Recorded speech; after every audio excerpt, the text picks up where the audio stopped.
Ohio State suffers a tough loss to Purdue on Sunday via a last-second shot by Jaden Ivey. And today, we start to project what Ohio State's depth chart will look like during the 2022 season. Today, it's all about the offense. All that and more right here on Locked On Buckeyes.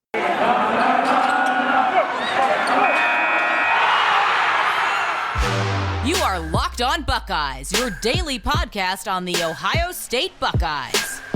Part of the Locked On Podcast Network, your team every day. What is up, Buckeyes fans? Welcome back to another episode of Locked On Buckeyes for the Locked On Podcast Network. I'm your host, Jay Stevens, also the host of the Jay Stevens Podcast. It is Monday, January 31st in the year 2022, and I would like to thank every person out there for making Locked On Buckeyes their first listen of every single day. Quick reminder to make sure those of you on the YouTube continue to subscribe, hit the like button on this video, and make sure you hit the bell so you're notified every time a new video goes live.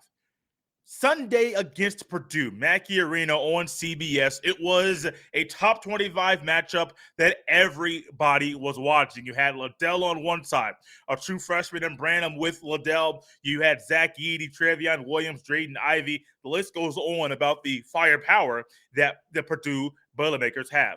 Ohio State suffered a 3-point loss to Purdue via a last-second shot by Jaden Ivey. But throughout a lot of this game, even though Ohio State lost, there were a lot of reasons to be excited or encouraged or happy, proud of what this team did on Sunday afternoon. In the first half of this game, Ohio State had trouble and a lot of it was coming because Purdue has a lot of length and on defense. Even though sometimes Purdue has mental lapses on defense, Purdue still is a team that can create fits and give you problems via their length. Of course, sometimes they'll have a 6'10" and a 7'4" man down low as well, which creates its own problems via the height, the math, and the athleticism that those two gentlemen bring to the table. But then you have Mason Gillis, who did a phenomenal job on E.J. Liddell all game long.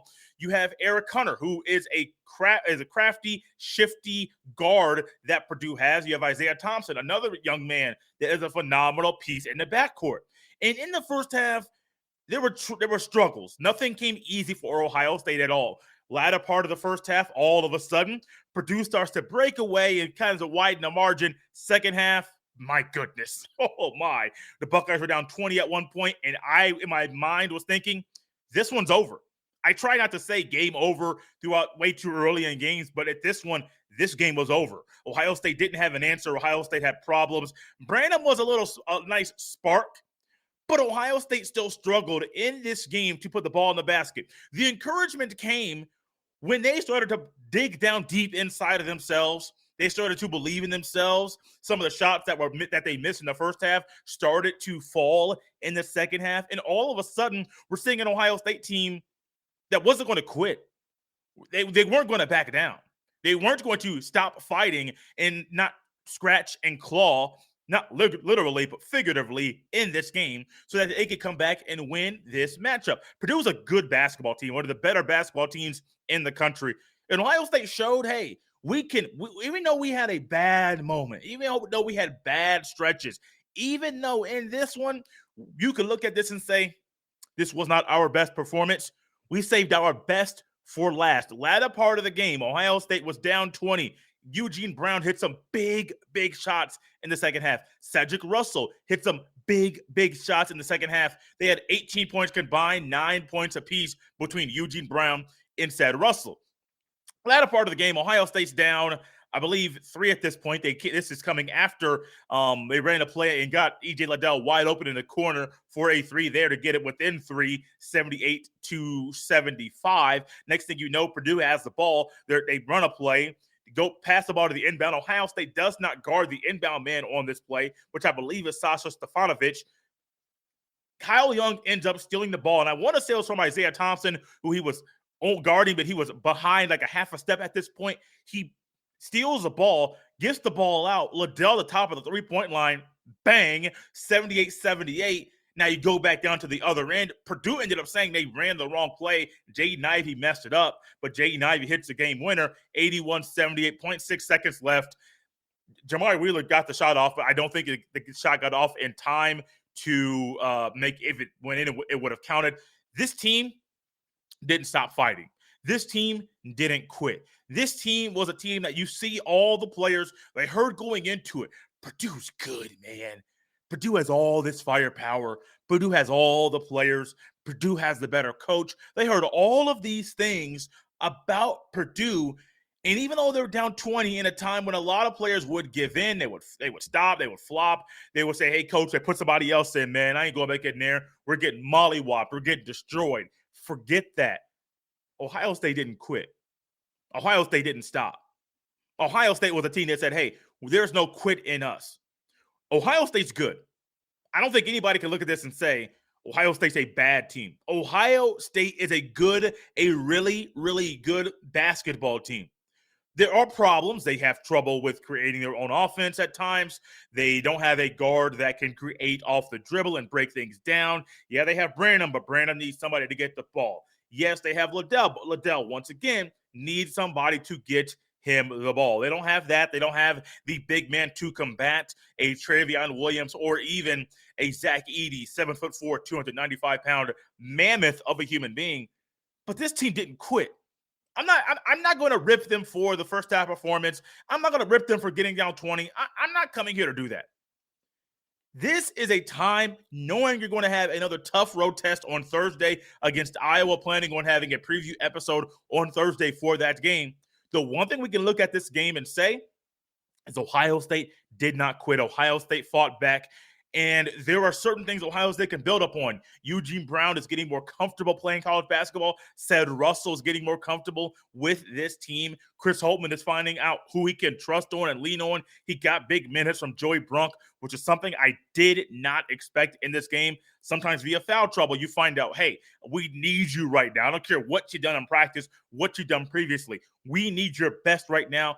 And Ohio State got good minutes from Joey Brunk. Yes, the Buckeyes suffered a 3-point loss to Purdue in Mackey Arena on Sunday afternoon. But there's so many positives to take away from this game. I hope you and others and anybody else listening takes all the positives away from this matchup. A loss, yes, but this could be a turning point in the Ohio State Buckeye season. You are tuned in to Locked On Buckeyes here on this Monday, part of the Locked On Podcast Network, your team every single day. For those of you that are Apple Podcast listeners, head to Apple Podcasts. Make sure you're following so you're notified every time a new podcast is uploaded. But scroll down to the bottom of this podcast feed, hit that 5 stars, hit write review, go ahead and leave a 2 or 3 sentence, or if you want to leave a 5-paragraph essay, go ahead and leave that thing right there in the comment section.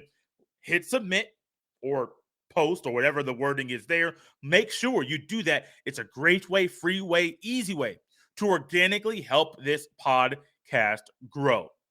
Now that Ohio State's roster is basically complete, yes, Ohio State could add a player via the transfer portal, but I do think with the roster where it currently is, we can go ahead and take this time to begin to project what Ohio State's depth charts will look like during the 2022 football season. I think last year I waited until March or April to break off the depth chart projection. We're doing it right now at the end of January, also the first day of February, which will be tomorrow. We'll go over the defense because we have basically all the data we need. We have all the roster spots filled that we need.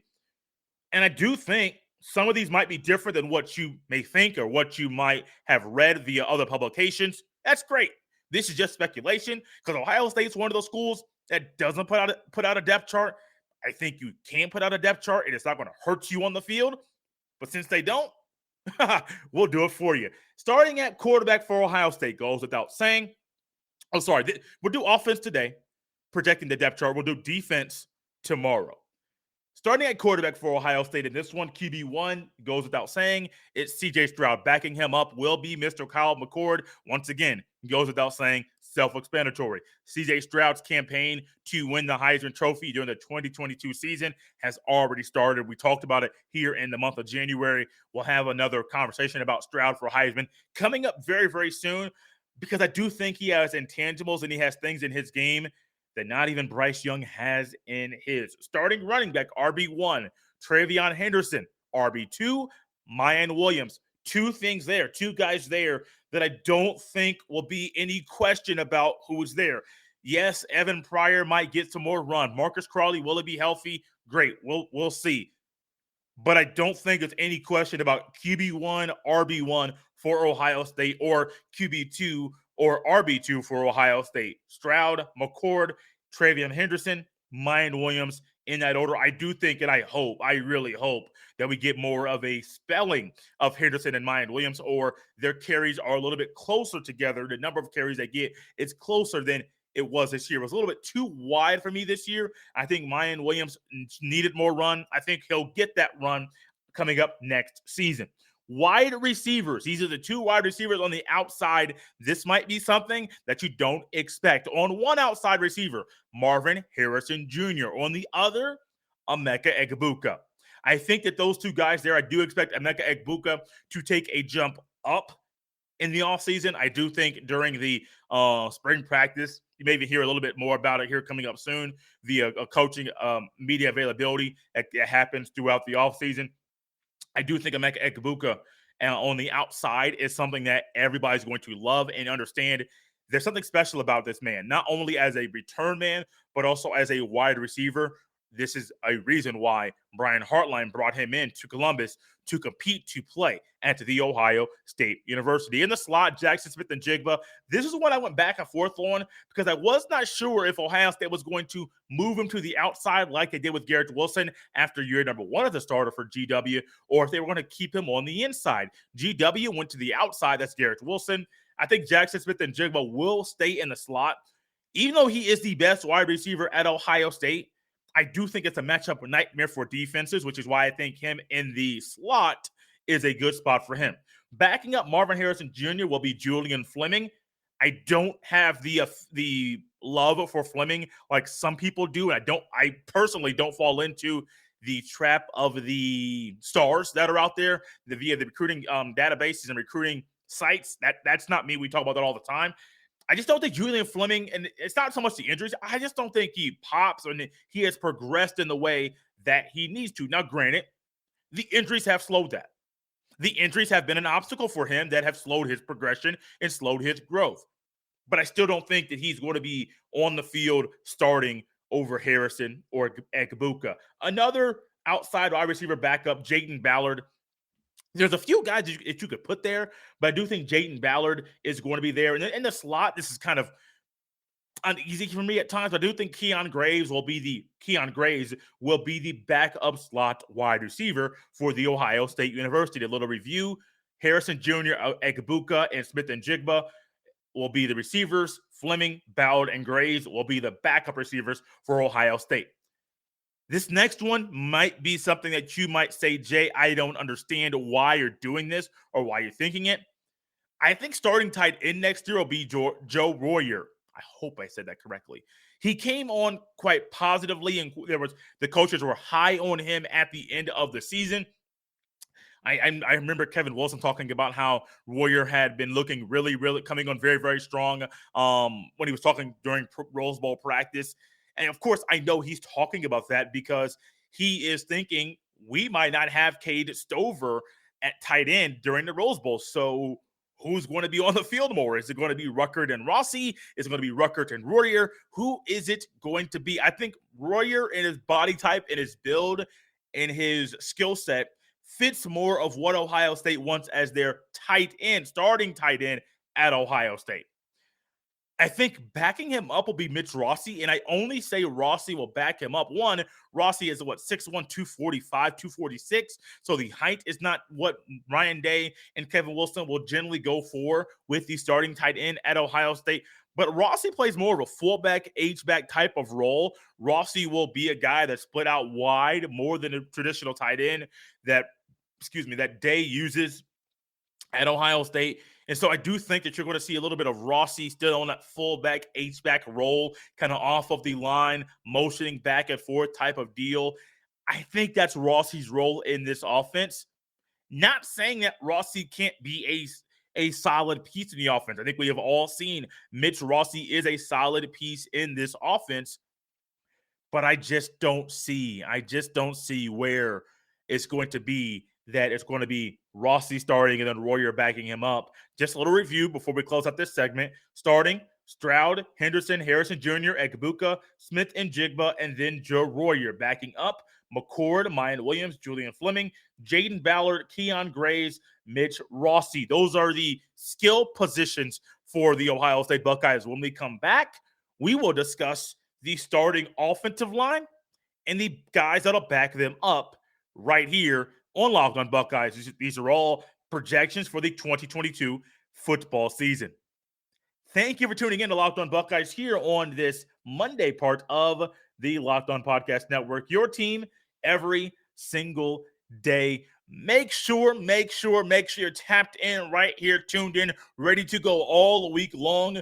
We're going to continue our projections of the Ohio State 2022 depth chart right here. Tomorrow will be all about the defense. We're going to try to get some Senior Bowl reports coming on Wednesday. And then on Thursday, we'll have a preview of the Ohio State-Iowa game, which is on Thursday night. And then on Friday, a little recap of that basketball game as well. This is going to be great. Not so much great for the weather because I do believe we're going to get a lot. Well, yes, both of us will get a lot of snow this week, latter part of the week. So the podcast will be going strong. just tap in and make sure you're ready to go and seeing all the goodness that's going to be right here on Locked On Buckeyes.